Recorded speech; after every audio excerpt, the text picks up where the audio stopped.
Shalom saudara-saudara yang terkasih dalam Tuhan Yesus Kristus, selamat pagi. Renungan kita pada hari ini diambil dari Lukas pasal yang kelima ayat 1-11. Judul renungan kita pada hari ini adalah ikut Tuhan untung. Merintis sebuah bisnis tidaklah mudah. Biasanya pebisnis sangat memperhitungkan lokasi dan prospek yang dirasa akan menguntungkan untuk dipakai sebagai tempat usaha. Jika dirasa tidak menguntungkan, mereka tidak akan memulai bisnisnya. Sebagai nelayan, Simon juga berpendapat demikian. Ketika disuruh Yesus menebarkan jala menangkap ikan di lokasi yang ditentukannya. Karena sudah pernah mencoba mencari ikan di sana, dia pun menjelaskan bahwa dia sudah bekerja keras dan tidak didapati hasil atau untung yang memuaskan di lokasi tersebut.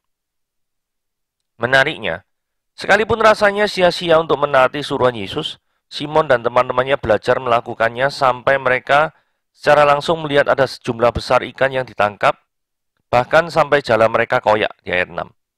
Kemahakuasaan Yesus saat itu membuat mereka takjub sekaligus malu karena mereka berdosa, bahkan mereka takut didekati Yesus karena mereka merasa tidak layak. Namun Yesus menghiburkan hati mereka untuk tidak takut, malahan mereka akhirnya diajak oleh Yesus untuk menjadi penjala manusia. Kita melihat mereka tidak berbantah-bantah dan langsung taat dengan meninggalkan segala sesuatunya untuk mengikutinya. Mungkin kita diolok-olok karena keputusan kita untuk menjadi murid Yesus dan setia mengikutinya. Bahkan dianggap bodoh jika kita meninggalkan segala sesuatu yang selama ini menguntungkan demi ikut melayani Dia dan sesama yang kebanyakan penuh dengan penderitaan. Tuhan memang tidak menjanjikan kita akan mendapatkan harta melimpah dan kenyamanan hidup, tetapi kita tahu bahwa penyertaannya sempurna. Mari taat dan percaya Tuhan sanggup memberkati sekalipun kita ada dalam keadaan yang rasanya tidak bisa memberikan pengharapan yang pasti. Keselamatan merupakan keuntungan terbesar, jadi apalagi yang kita harapkan selain itu. Ya, ini judul renungannya sebuah perjumpaan dengan pribadi yang mengubah kehidupanmu untuk selamanya. Kita baca Lukas pasal yang 5 ya. Pada suatu kali Yesus berdiri di pantai Danau Genesaret, sedang orang banyak mengerumuni Dia, hendak mendengarkan firman Allah. Dia melihat dua perahu di tepi pantai, nelayannya telah turun dan sedang membasuh jalannya. Dia naik ke dalam salah satu perahu itu, yakni perahu Simon, dan menyuruh dia supaya menolakkan perahunya sedikit jauh dari pantai. Lalu dia duduk dan mengajar orang banyak dari atas perahu. Setelah selesai berbicara, dia berkata pada Simon, bertolaklah ke tempat yang dalam dan tebarkanlah jalamu untuk menangkap ikan. Simon menjawab, Guru, telah sepanjang malam kami bekerja keras dan kami tidak menangkap apa-apa. Tetapi karena engkau menyuruhnya, aku akan menebarkan jala juga. Dan setelah mereka melakukannya, mereka menangkap sejumlah besar ikan sehingga jala mereka mulai koyak. Lalu mereka memberi isyarat kepada teman-temannya di perahu yang lain supaya mereka datang membantunya. Dan mereka itu datang. Lalu mereka bersama-sama mengisi kedua perahu itu dengan ikan hingga hampir tenggelam. Ketika Simon Petrus melihat hal itu, dia pun tersungkur di depan Yesus dan berkata, Tuhan, pergilah daripadaku, karena aku ini seorang berdosa. Sebab ia dan semua orang yang bersama-sama dengan dia takjub oleh karena banyaknya ikan yang mereka tangkap. Demikian juga Yakobus dan Yohanes, anak-anak Zebedius yang menjadi teman Simon. Kata Yesus pada Simon, jangan takut, mulai dari sekarang engkau akan menjala manusia. Dan sesudah mereka menghela perahu-perahunya ke darat, mereka pun meninggalkan segala sesuatu lalu mengikuti Yesus. Nah, hal yang pertama yang perlu kita pelajari adalah tempat Yesus melayani. Jadi dikatakan suatu kali Yesus berdiri di pantai Danau Genesaret. Jadi Danau Genesaret itu ya danau ini ya. Nah, ini Danau Genesaret ya. Jadi disebut juga Sea of Galilea, yaitu atau Danau Tiberias, ini sama ya. Ya. Karena kenapa kok disebut macam-macam ya? Ini karena ada Tiberias di sini, ada Genesaret di sini, gitu ya. Letaknya ini di daerah Galilea, jadi namanya macam-macam tapi merujuk pada tempat yang sama. Oke. Ini di daerah utara daripada Israel. Dekat dengan Nazaret. Nazaret ada di sebelah sini ya, nggak kelihatan di peta ini. Oke. Oke, sekarang kita lihat itu tempatnya ya. Itu sekarang kita sedang membahas ini.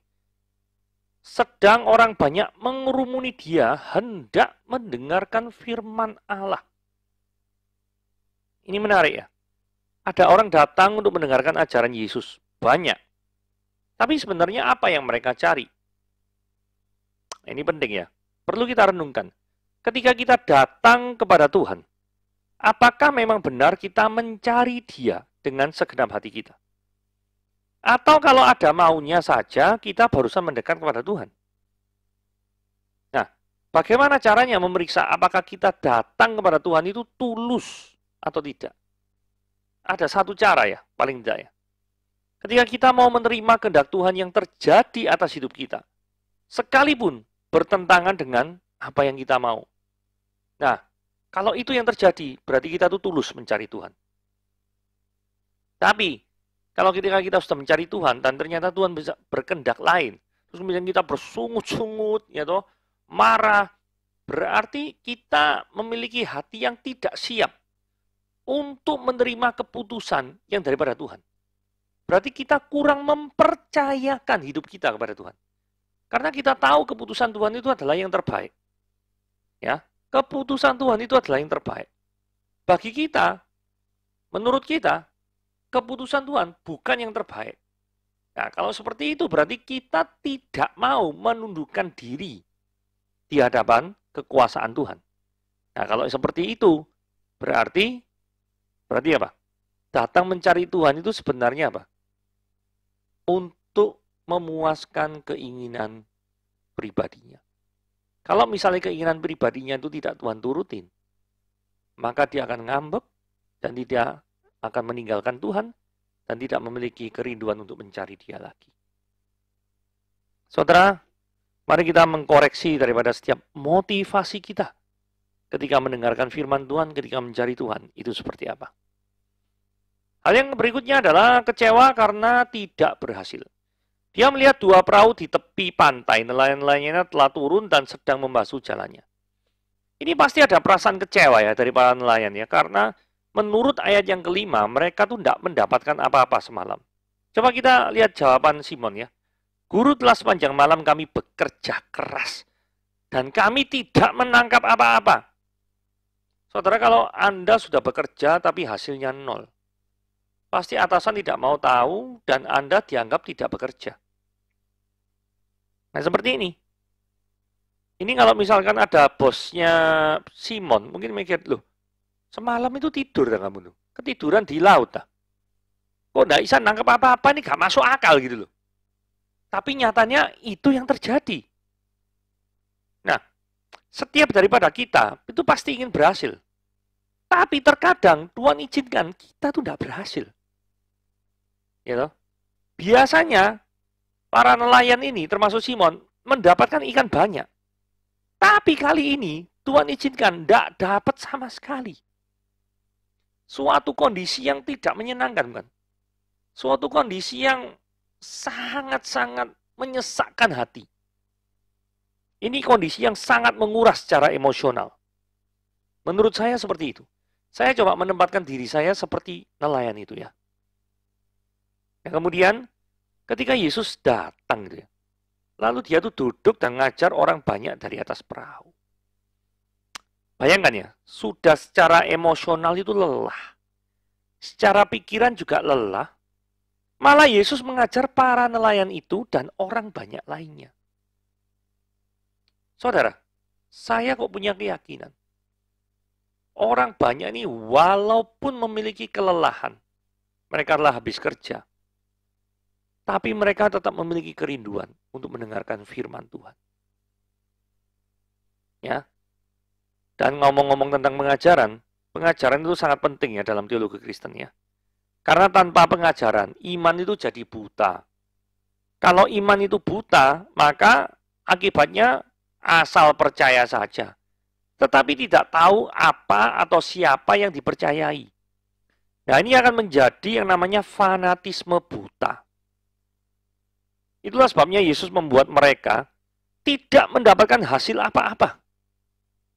Karena supaya mereka bisa mendengarkan firman Tuhan dengan lebih jelas. Seandainya hasil tangkapan mereka itu besar, maka kemungkinan besar Yesus tidak bisa mengajar orang banyak itu dengan menggunakan perahu Simon. Karena perahunya kan penuh dengan ikan. Nah, Yesus bisa naik perahu itu kan Soalnya perahunya kosong. Karena sesuai dengan ayat 5 tadi loh. Kenapa? Semalaman kami tidak mendapatkan hasil apa-apa. Saudara, terkadang Tuhan itu membuat hidup kita itu tidak sesuai dengan ekspektasi kita. Karena Tuhan ingin berintervensi langsung di dalam hidupmu. Dan ketika Tuhan berintervensi langsung dalam hidupmu, Dia pasti punya rencana yang indah yang sudah Dia sediakan sebelumnya. Rencana indah apa? Nanti kita lihat ya. Ayat 4. Setelah selesai berbicara, Dia berkata pada Simon, bertolaklah ke tempat yang dalam dan tebarkanlah jalamu untuk menangkap ikan. Menurut Simon, ini perintah aneh ini ya. Kan tadi baru saja dibilang ya, mereka tuh berlayar, mengemasi semua jalannya, semalaman tidak mendapatkan apapun. Lah ini kok diminta menebarkan jala lagi. Ini maksudnya apa gitu loh. Yang memberikan perintah itu statusnya anak tukang kayu. Memerintahkan nelayan yang sudah berpengalaman. Bagaimana mungkin anak tukang kayu memerintahkan nelayan yang sudah sangat ahli? Bagaimana respon Petrus menanggapi perintah Yesus yang aneh ini? Saudara, terkadang ini menghinggapi perasaan kita bukan dalam kehidupan sehari-hari. Kita merasa, Tuhan, saya sudah berpengalaman di bidang ini bertahun-tahun. Saya tahu seluk-beluknya bidang-bidang ini itu seperti ini. Tapi, kenapa musibah terjadi misalkan? Suatu hal yang tidak diprediksi terjadi. Saudara, mungkin Tuhan ingin berbicara pada Anda melalui peristiwa-peristiwa seperti itu. Dan secara tidak langsung Tuhan ngomong, jangan sombong. Engkau bisa tahu, itu karena mengizinkan. Tuhan mengizinkan. Anda tahu, Anda mengerti tentang seluk-beluk bidang Anda. Tapi sekali Anda sombong, dan ada saatnya di mana Anda itu mengandalkan kekuatan diri sendiri, dan tidak pernah lagi berdoa kepada Tuhan. Mau investasi A, B, C, tidak pernah berdoa kepada Tuhan. Pokoknya langsung pasang saja misalkan. Saudara, hal yang seperti itu, Tuhan akan tegur. Dan Tuhan akan hajar, supaya engkau berbalik kepada Dia. Saya tidak tahu apa yang saudara alami, bagaimana saudara bersikap kepada Tuhan. Mungkin saat ini ada orang-orang yang merasa dirinya tinggi hati di hadapan Tuhan. Dan merasa sangat sukses, sehingga tidak merasa butuh lagi tentang kehadiran Tuhan. Hati-hati, karena kalau Tuhan ingin mendapatkan perhatiannya, mudah saja Anda dibuat susah dan engkau akan berbalik kepada Dia. Nah, jadi dari sini kita mesti berhati-hati dalam hal bersikap. Tapi mari kita perhatikan respon Petrus ya, menanggapi hal yang menurut saya ini perintah yang aneh ini ya. Petrus ngomong gini, karena engkau menyuruhnya, aku akan menebarkan jala juga. Saudara, saya yakin ini. Petrus ngomong kayak gini itu karena apa? Petrus itu mengenal Yesus. Bukanlah tukang kayu biasa. Dia more than a carpenter. Dia melebihi daripada seorang tukang kayu. Kalau Petrus tidak memiliki pemahaman seperti itu, tidak mungkin Petrus mengatakan karena engkau menyuruhnya. Karena gini ya, pengertian kata itu gini ya. Berarti jika orang lain yang menyuruhnya, tentunya Simon menolak. Betul ya? Karena Simon menganggap orang tersebut tidak lebih pandai, tidak lebih berpengalaman daripada dirinya. Tapi karena Tuhan yang suruh, Yesus yang suruh, maka Petrus mau tunduk. Ini luar biasa. Jadi, tipikal orang yang mau tunduk terhadap firman. Ya ini Simon ini. Dan setelah mereka melakukannya, mereka menangkap sejumlah besar ikan. Sehingga jala mereka mulai koyak. Saudara, dari perahu kosong jadi perahu hampir tenggelam. Perbedaannya jelas. Perahu kosong tidak ada Yesus. Perahu isi ada Yesus. Adakah dalam kehidupan kita tuh cenderung mengalami sesuatu yang tidak ada hasilnya gitu. Sekalipun kita sudah banyak hal melakukan segala sesuatu. Mungkin sudah saatnya bagi saudara untuk datang kepada Yesus dan menaati segala perintahnya. Tadi kan Petrus mentaati toh. Tebarkan jalamu. Petrus sempat berpikir, Tuhan kami sudah semalaman, tapi karena engkau yang menyuruhnya, maka aku mau melakukannya. Saudara, terkadang orang berhenti sampai di kalimat pertama saja. Tuhan, aku ini sudah semalaman mencarinya dan tidak mendapat. Seolah-olah perintahmu itu Tuhan, itu aneh sekali. Aneh, bertentangan dengan pengalaman-pengalamanku yang selama ini. Orang cari ikan kan malam ya, ini suruh tebarkan siang. Ya apa nih ceritanya? Nah, saudara, mulailah untuk belajar untuk taat. Adakah dalam kehidupan kita cenderung tidak ada hasilnya sekalipun kita sudah banyak melakukan segala sesuatu? Mungkin sudah saatnya bagi saudara untuk datang kepada Tuhan dan menaati segala perintahnya. Mungkin saja selama ini saudara tidak taat kepada perintah-perintahnya dan cenderung membangkang pada Tuhan. Sehingga perahu kehidupanmu tetap kosong.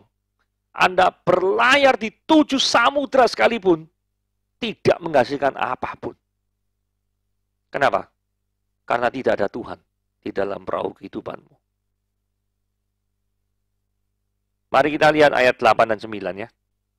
Langsung responnya Petrus. Itu enggak langsung sorak-sorak suweneng. Enggak ya. Langsung Simon Petrus ngomong gini, Tuhan, pergilah daripadaku karena aku ini seorang berdosa. Saudara, guilty feeling ini penting ya. Karena ini adalah fase awal menuju daripada restoration, pemulihan. Petrus itu merasa berdosa karena menganggap hasil yang diperolehnya itu tidak sebesar daripada apa yang dilihatnya. Jadi besar kemungkinan Petrus itu meragukan kuasa Tuhan. Jadi maksudnya gini ya, kenapa kok saya menafsirkan seperti itu? Karena apa yang memicu Petrus mengatakan Tuhan pergilah engkau daripadaku? Ayat 9 menjelaskan sebab ia dan semua yang bersama-sama dengan dia takjub oleh karena banyaknya ikan yang mereka tangkap. Saudara perhatikan baik-baik ya. Melihat ikan yang banyak tangkap harusnya kan suweneng sorak-sorak ya. Tapi justru lihat ikan yang banyak. Terus kemudian Petrus bilang, Tuhan, ampunilah aku, pergilah, aku adalah orang berdosa. Responnya aneh bukan? Seolah-olah tidak nyambung. Gitu. Saya kok merasa, Petrus ini awalnya sekalipun mau menebarkan jala, tetapi dalam dirinya ada keraguan. Dan jikalau ini benar tafsirannya, maka kita bisa memiliki kesimpulan bahwa tidak semua orang yang melakukan perintah Tuhan itu percaya kepada kuasa Tuhan akan menjamah kehidupannya. Jadi contoh, orang secara fisik hadir dalam kebaktian. Kan perintah Tuhan suruh berbakti toh. Tapi meragukan kuasa Tuhan yang akan menjadi suatu kuasa yang sangat dahsyat dalam kehidupannya. Nah, kalau orang seperti ini, orang ini harus bertobat. Karena Tuhan sudah berlimpah-limpah mengasihi dan mencintai kita. Tapi kita merasa, wah, gak mungkin lah kayak gitu. Wah, ini sama dengan apa ya istilahnya ya? Mungkin ada orang ya yang berlari, misalkan maraton. Maraton jauh ya, 42 ya, 42 kilo. Ya maraton ya, jauh sekali. Nah kemudian orang meragukan di tempat finish itu. Aduh, paling nggak sampai. Meremehkan ini ya. Kemudian yang ngomong, kalau sampai itu, aduh, tak kayak mobil. Nyatanya sampai sungguhan gitu. Terus itu saya mungkin minta ampun-ampun ya. Sama orang-orang, oh enggak jadi omongannya itu ya. Karena apa? Meremehkan. Ya toh. Jadi, wes, anu ya, tadi aku guyonan tok ya. Nah, malu kan. Merasa malu. Meremehkan. Terus akhirnya orang yang diremehkan berhasil sampai finish di lomba lari maraton. Jadi, mungkin besar Petrus mengalami seperti itu. Jadi, ya lari-lari aja. Tebarkan jala aja kan nothing tulus. Seolah-olah ya karena Tuhan yang curu lah. Oke. Tetapi dalam hatinya tidak memiliki iman untuk melihat mujizat Tuhan yang sangat luar biasa. Oke. Nah, guilty feeling daripada seorang Petrus ini sangat penting. Karena apa? Karena dia akan dipanggil menjadi penjala manusia. Yesus berkata, jangan takut, mulai dari sekarang engkau akan menjala manusia. Saudara, ini panggilan Yesus pada Simon. Kenapa ini istimewa? Karena Yesus melibatkan Simon yang adalah orang berdosa. Itu dilibatkan dalam pekerjaan suci. Ya. Pekerjaan Tuhan itu kan, kerajaan Tuhan itu kan suci, sifatnya mulia. Tapi yang melakukan pekerjaan suci itu adalah orang yang berdosa.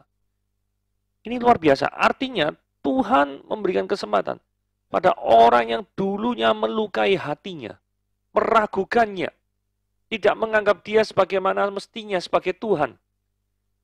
Dengan keraguannya yang seperti itu, Simon pun tetap dipakai Tuhan untuk menjadi penjala manusia. Saudara, mungkin saudara berpikir saudara memiliki banyak kekurangan.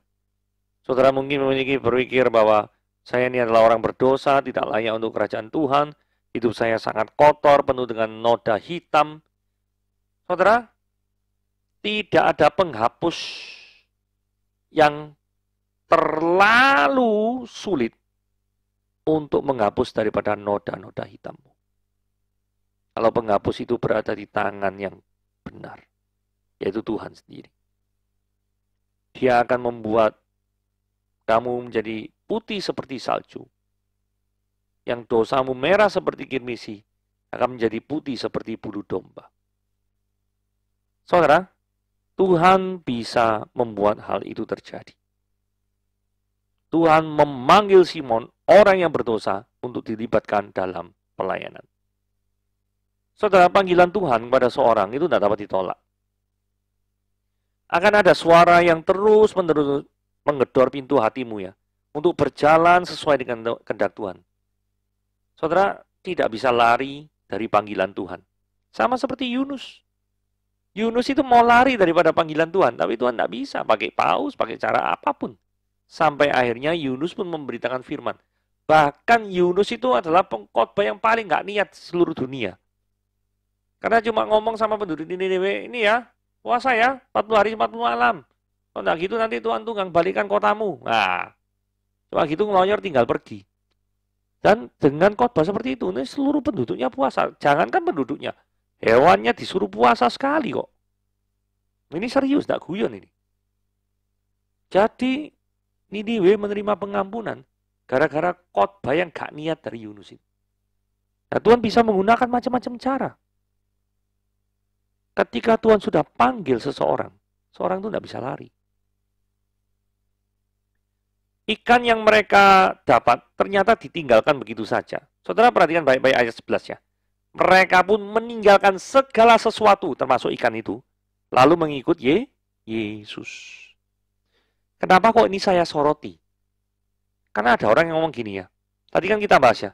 Ketika Yesus hadir dalam kehidupanmu, itu perahunya sudah isi. Kalau Yesus tidak ada, perahunya kosong. Benar. Cuma ada orang yang kebablasan. Itu ngomong gini. Ingat ya. Berarti bersama dengan Yesus, kita akan menjadi kaya berlimpah-limpah. Berlipat kali ganda. Menjadi orang yang sangat diberkati Tuhan luar biasa secara materi dan kesehatan yang tidak ada habisnya, yang luar biasa. Saudara, kalau misalkan itu maksud Tuhan, tidak mungkin ikannya ditinggal. Betul ya?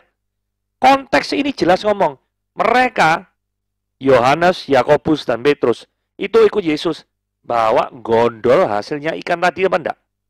Enggak, ditinggal. Ini menunjukkan apa sih? Pusat daripada cerita ini, kisah ini, bukan berkat Tuhan yang berlimpah ruah yang akan dinikmati. Bukan berarti Tuhan tidak bisa memberikan berkat, bisa. Tetapi fokus daripada cerita ini, lebih ke arah mujizat itu tunjukkan untuk meneguhkan jati diri Yesus di hadapan Petrus. Sehingga ketika Petrus berjumpa secara pribadi dengan Tuhan, maka Petrus semakin kuat untuk percaya bahwa orang ini bukan orang biasa. Yesus bukan orang biasa. Bagaimana mungkin aku seorang nelayan yang sangat berpengalaman, yang semalaman tidak mendapatkan apa-apa, tetapi Yesus hanya berkata sepatah-patah. Dan ini adalah siang hari bolong. maka yang terjadi adalah banyak ikan. Kalau bukan kuasa Tuhan yang menggerakkan ikan-ikan itu masuk ke dalam jaring, tidaklah mungkin itu terjadi. Saudara, Petrus saja mengerti ketika dia mendapatkan hasil, maka itu adalah campur tangan Tuhan. Nah, pertanyaannya saudara sadar apa enggak? Harta yang saudara miliki ini sekarang, deposito yang Anda punya, saham yang mungkin Anda miliki, tabungan yang Anda miliki, aset yang Anda miliki, mungkin ada yang punya rumah, punya tanah, itu semua. Kalau misalkan Tuhan tidak pimpin, dan Tuhan tidak percayakan itu kepada Anda, maka Anda akan kehilangan semuanya. Pernahkah Anda bersyukur kepada Tuhan atas segala berkatnya di dalam kehidupanmu? Pernah? Jikalau belum, bersyukurlah sekarang. Tuhan Yesus memberkati.